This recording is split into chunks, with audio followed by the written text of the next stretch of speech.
Саламатсыңарбы? Бүгүнкү жаңы темабыз материктер жана океандардын географиясы эмнени үйрөтөт. Материктер жана океандардын, алардын бөлүктөрүнүн картадагы көрүнүшү көптөгөн окумуштуулардын, саякатчылардын жана деңиз сүзүүчүлөрүнүн талыкпас эмгегинен жаралган.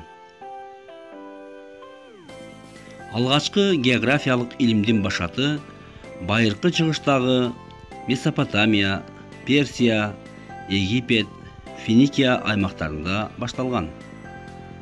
Байыркы грециялык ойчулдар Геродот менен Страбон биринчи болуп жаратылыш шарттарынын географиялык кеңдикке байланыштуу экенин божомолдоп айтышкан. Биздин эрага чейинки экинчи кылымда грек окумуштуусу Эратосфен биринчи жолу жердин айланасын эсептеп чыккан. Ал эми дагы бир окумуштуу Птолемей географиянын 8 томдугун түзүп, 8000ге жакын географиялык аталыштарды топтоп, 400дөн ашык шаар, тоо, арал жана башкалардын координаталарын аныктаган. 15-17 кылымдардагы илим менен маданияттын кайра жаралышы дүйнөлүк география илимине чоң таасирин тийгизген. 1415 жылы португалиялыктар Африканын түштүгүнө жетишкен.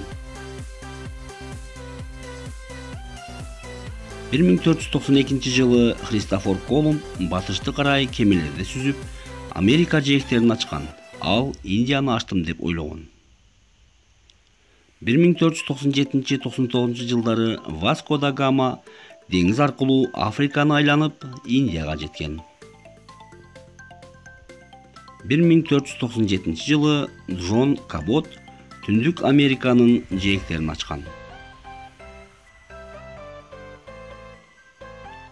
1519-22 жылдары Фернан Магелландын экспедициясы дүйнөнү айланып чыгып, жердин шар формасында жана дүйнөлүк океандын бирдиктүү экендигин далилдеген. Материктер жана океандар окуу курсун үйрөнүүнүн негизги максаты жер планетасынын жаратылыш шарттарын, материк жана океандардын өзгөчөлүктөрүн, өлкөлөр менен элдердин таралышын окуп үйрөнүү болуп саналат. Жер бетинин жалпы аянты 510 миллион чарчы километр. Ал 6 материк жана 4 океандан турат. Материктер Евразия, Африка, Түндүк Америка, Түштүк Америка, Антарктида, Австралия жана Океания. Океандар Тынч, Атлантика, Инди жана Түндүк Муз океаны.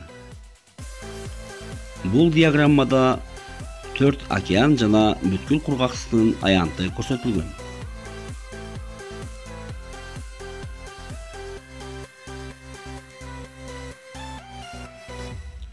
Ал эми бул картада ар бир материктин аянты өзүнө көрсөтүлгөн.